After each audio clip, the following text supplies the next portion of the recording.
Donc, dans ce cours d'ingénierie financière, nous verrons les fusions-acquisitions, que je développerai en deux cours, et ce que j'ai appelé les opérations de restructuration. Donc, dans les opérations de fusion-acquisition, nous verrons les aspects stratégiques, les aspects financiers, et ensuite nous verrons toujours dans les fusions-acquisitions, mais dans une deuxième partie, les opérations à effet de levier, les offres publiques, et ça bouclera, si vous voulez, la partie fusion-acquisition. Dans la partie les opérations de restructuration, nous verrons les scissions, les apports partiels d'actifs, spin-off, split-off, l'introduction en bourse de filiales, le retrait de la cote, nous verrons les opérations qui affectent le nombre d'actions, nous verrons enfin la diffusance et la titrisation, mot très à la mode en ce moment d'un point de vue financier. D'accord ? Donc on va revenir à ce que nous allons voir aujourd'hui, à savoir la première partie du cours sur les fusions-acquisitions. Alors, une petite remarque avant de commencer.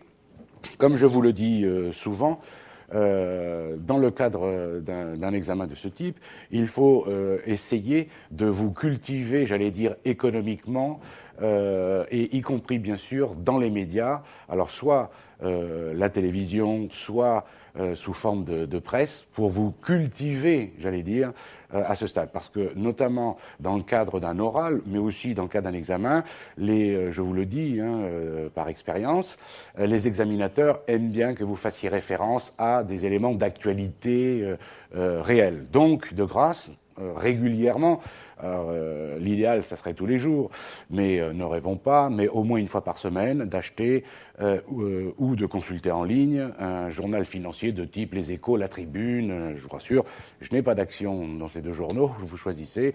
Et à la télévision, il y a des émissions économiques qui peuvent, notamment, plus vous vous approchez de l'examen, plus je vous conseille de vous y intéresser pour pouvoir, dans le cadre, encore une fois, de l'écrit ou dans le cadre de l'oral, de pouvoir argumenter, donner des exemples concrets. C'est très bien vu de la part des examinateurs. Donc, nous allons faire d'abord une introduction. Après, comme je vous disais tout à l'heure, nous verrons les aspects stratégiques des fusions-acquisitions et les aspects financiers des fusions-acquisitions.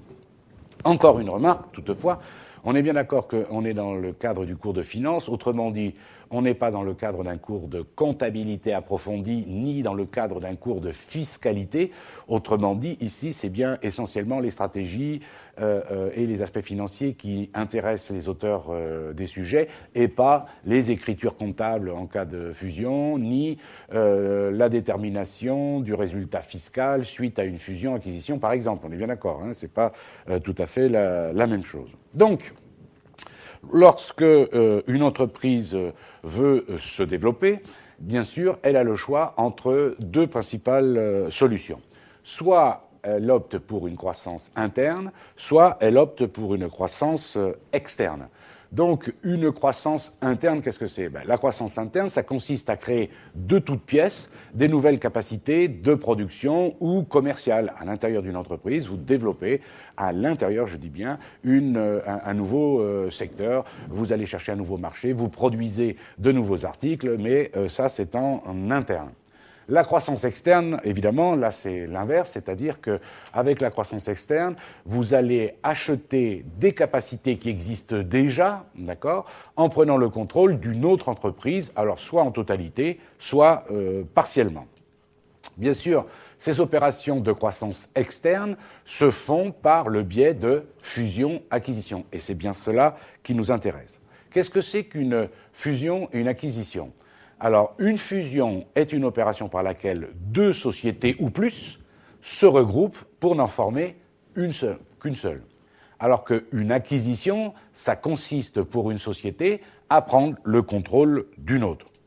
Alors, quelles sont les différences de nature entre ces deux opérations, fusion-acquisition ? Une acquisition ne débouche pas nécessairement sur une fusion. Et la fusion, elle n'est pas nécessairement la conséquence d'une acquisition. Donc faites bien la différence, je répète. Une acquisition, ça ne va pas aboutir obligatoirement à une fusion. Ce n'est pas parce que vous achetez une société qu'il y a fusion. Et quand il y a fusion, ça ne vient pas obligatoirement d'une acquisition. Maintenant, si la cible est cotée, eh bien, si la cible est cotée, l'acquisition peut se faire autre affaire, ce qu'on appelle une offre publique. Dans ce cas, il n'y a pas de négociation du prix d'achat des actions entre l'acquéreur et les actionnaires de la cible.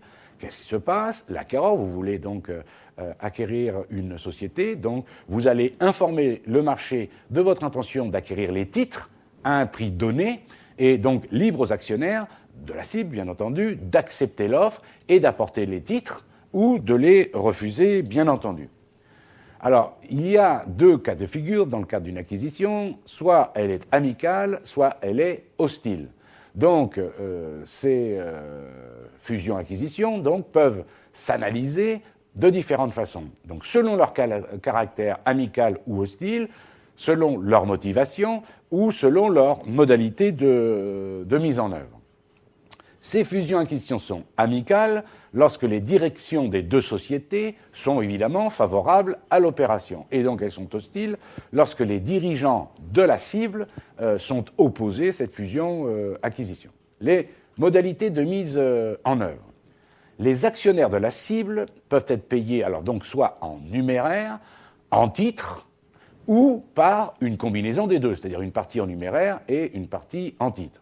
Les actifs de la cible, ils peuvent rester en l'état, si vous voulez, tels qu'ils sont, ou alors être répartis entre plusieurs sociétés.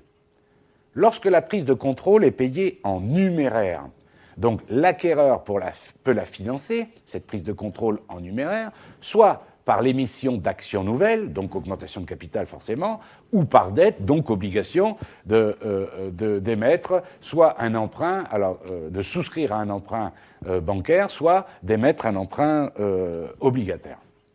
Le remboursement de la dette peut être donc soit à la charge de l'initiateur de l'opération ou de la cible, comme nous le verrons plus tard, par l'intermédiaire de ce qu'on appelle des LBO. Enfin, la prise de contrôle peut résulter d'une bataille de mandats, qu'on appelle proxy fight en anglais, au cours de laquelle des groupes d'actionnaires se constituent pour renverser donc la direction. On l'a vu dans les périodes récentes, ou on va dire dans les 5 dernières années, il y a eu des batailles d'actionnaires, de groupes d'actionnaires, pour essayer de renverser la direction. Enfin, d'un point de vue purement financier, ces opérations s'analysent comme des projets d'investissement, donc vous le comprenez bien. C'est pas pour rien que vous allez soit fusionner, soit acquérir une autre société. Vous comprenez bien que derrière, ou en amont, les acheteurs potentiels analysent ça comme donc un projet d'investissement. Donc il faut, comme pour tout projet d'investissement, rechercher, voir si, grâce à cette fusion-acquisition, peu importe le modèle, il y a une création de valeur et de rechercher, évidemment, le financement optimal. Maintenant, quels sont les aspects stratégiques des fusions-acquisitions? Alors, d'abord, les différentes formes de croissance externe. Les opérations de croissance externe par voie de fusion-acquisition peuvent être classées en 3 grandes catégories. Les opérations d'intégration horizontale, les opérations d'intégration verticale et les opérations dites conglomérales. Alors là aussi, dites-vous bien que ça peut faire l'objet de questions de cours, et nous allons reprendre chaque élément et le développer. Donc, les opérations d'intégration horizontale. Les opérations d'intégration horizontale consistent en quoi? Eh bien, elles consistent à rapprocher 2 sociétés qui opèrent dans le même secteur d'activité, et donc, par définition, si elles sont sur le même secteur, c'est qu'elles sont concurrentes. Donc, ces opérations d'intégration horizontale sont principalement motivées par quoi? Eh bien, par la réalisation, vous l'employez souvent, quelquefois à tort d'ailleurs, par la réalisation d'économies d'échelle ou bien la volonté de la part des acquéreurs d'accroître le pouvoir de marché du groupe. Si au lieu d'avoir cette part que vous avez à l'origine en fusionnant avec un autre groupe, vous allez avoir une part de marché forcément plus importante, je précise bien, sur le même secteur d'activité. Alors, ces opérations d'intégration dites horizontales sont encadrées par les autorités de régulation des concentrations. Pourquoi? Car elles limitent la concurrence au sein du secteur. Évidemment, plus vous êtes gros, vous limitez forcément la concurrence. Et ça, ça peut l'être en tout cas, et ça l'est dans le monde réel, du coup, préjudiciable pour les consommateurs. Par exemple, les fusions entre Air France et KLM en 2004, ou entre Total Fina et Elf Aquitaine, voilà, sont des exemples d'intégration horizontale. Vous voyez bien, Air France et KLM étaient bien sur le même secteur d'activité, Total Fina et Elf Aquitaine étaient bien sur le même secteur d'activité. Ces sociétés ont fusionné, on est dans le cadre d'intégration horizontale. Maintenant, les opérations d'intégration verticale. Alors, les opérations d'intégration verticale, elles impliquent cette fois-ci la prise de contrôle d'une activité en amont, les fournisseurs, ou en aval, les clients de l'activité de l'acquéreur. Alors, quels sont les avantages de ces opérations d'intégration dites verticales ? Ça dépend du contexte.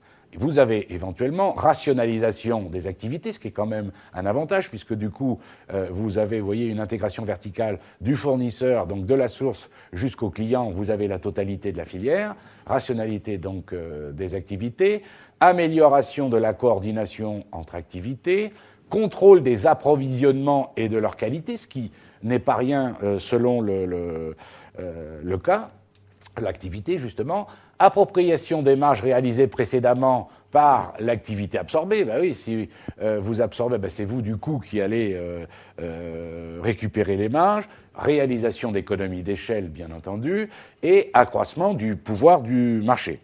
Alors, cette stratégie, donc, pour vous donner un exemple, d'intégration verticale, elle existe notamment essentiellement dans le secteur pétrolier, où les grands groupes contrôlent toutes les activités, de l'exploitation jusqu'à l'exploitation des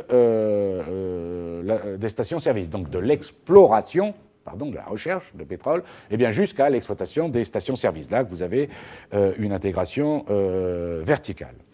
Donc, il faut savoir également que c'est depuis quelque temps, depuis quelques années, les grands groupes ont plutôt tendance, moi je dis bien, plutôt tendance depuis plusieurs années, donc à abandonner ce type de stratégie pour se recentrer sur leur cœur de métier, et du coup, elles cèdent ou elles externalisent les activités qui n'en font pas partie. Parce que là, bien entendu, comme souvent dans ce type de domaine, ce qui est vrai aujourd'hui n'est pas vrai demain. Je veux dire par là, pour ceux qui ont comme moi un certain âge, ou un âge certain, comme vous voulez, quand nous étions à la faculté, on nous disait « small is beautiful », donc ça veut bien dire ce que ça veut dire. Pourquoi ? Parce que c'était les décisions étaient directement opérationnelles, donc il valait mieux décomposer les activités en petites structures, et puis après, on est revenu à du big is beautiful, parce qu'on nous dit exactement ce que je vous dis là, que ça rationalise, il y a des économies d'échelle, etc., etc. Aussi bien confronté à la réalité et à la situation économique mondiale, on peut revenir dans le cas précis, à justement plus d'intégration verticale, mais au contraire, autre type d'intégration. Donc vous voyez, il faut toujours se méfier et ne jamais oublier ce qui s'est passé il y a quelques années. Donc maintenant, ce que l'on appelle, après les intégrations horizontales, verticales, les opérations dites conglomérales. Alors, les opérations conglomérales, je vais y arriver, concernent des sociétés dont les activités sont sans lien. Elles se sont essentiellement rencontrées dans les années 60-70, et donc on parle alors de diversification. Donc sans lien, sans activité, d'accord, pas comme l'intégration horizontale ou verticale. Plusieurs types d'organisations conglomérales peuvent être distingués. Alors, vous avez les opérations conglomérales dites concentriques, qui consistent à prendre le contrôle d'une société dans le but d'étendre l'activité de l'acquéreur, les métiers étant relativement proches. Et les autres acquisitions sont qualifiées dans ce cas-là d'opérations conglomérales pures. Alors, je vais vous donner un exemple concret qui a existé, c'est le groupe Vivendi. Alors, il fut créé en 1853 sous le nom de Compagnie Générale des Eaux. Pour les plus anciens d'entre vous, vous en avez entendu parler, dites la CGE, donc la Compagnie Générale des Eaux. Et donc, à l'origine, son activité, c'était s'occuper de la distribution de l'eau à Lyon, donc au milieu du XIXe siècle. Et ça a duré comme ça pendant quasiment un siècle. À partir des années 80, qu'est-ce qui se passe? La Compagnie Générale des Eaux, donc, elle établit un processus de diversification conglomérale avec à l'intérieur le transport, l'énergie, l'immobilier, Canal+, bien entendu, en 83, SFR en 87. Vous voyez, ce sont bien des activités différentes de l'activité d'origine qui était la distribution de l'eau.